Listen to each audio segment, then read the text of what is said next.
திருப்பூரில் நிலத்தகராறில் முன்னாள் கவுன்சிலர் ஒருவர் அவரது உறவினரை தாக்கிய சிசிடிவி காட்சி வெளியாகி அதிர்ச்சியை ஏற்படுத்தியுள்ளது. கூடுதல் தகவல்களை செய்தியாளர் அருண்குமார் வழங்கிட கேட்கலாம். அருண்குமார் வணக்கம். தாக்குதலுக்கு உள்ளான நபரின் நிலை என்ன? தற்போது இந்த முன்னாள் கவுன்சிலர் மீது என்ன நடவடிக்கை மேற்கொள்ளப்பட்டிருக்கிறது? வணக்கம். திருப்பூரில் நிலத்தகராறில் உறவினரை தாக்கிய முன்னாள் கவுன்சிலர் சிசிடிவி வெளியாகி அதிர்ச்சியை ஏற்படுத்தியுள்ளது. திருப்பூர் சர்க்கார் பெரியபாளையம் ஈஸ்வரன் கோயில் வீதியில் குடியிருக்கும் அசோக்குமார் என்பவருக்கும் அருகில் வசிக்கும் அவரது உறவினரான ஊத்துக்குளி ஊராட்சி ஒன்றிய முன்னாள் கவுன்சிலர் ஜெகநாதர் என்பவருக்கும் இடையே நிலத்தகராறு நீண்ட காலமாக இருந்து வந்துள்ளது. இந்த நிலையில் ஜெகநாதன் தொடர்ந்து தன்னை மிரட்டி வருவதாக அசோக்குமார் ஊத்துக்குளி காவல் நிலையத்தில் புகார் அளித்தும் எந்தவித நடவடிக்கையும் எடுக்கவில்லை என கூறப்படுகிறது. இந்த நிலையில் இன்று காலை இரண்டு தரப்பினருக்கு இடையே வாக்குவாதம் ஏற்பட்டது. இதில் ஜெகநாதன் அசோக்குமாரை சரமாரியாக தாக்கியுள்ளார். இதைத் தொடர்ந்து அவரது உறவினர்கள் 2 பேரும் அசோக்குமாரை தாக்கியுள்ளனர்.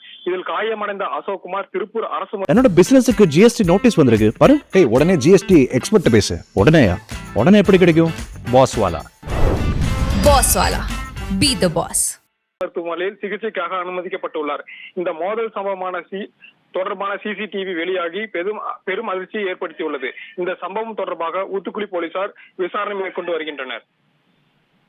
உங்களுடைய தகவல்களுக்கு நன்றி அருண்குமார்.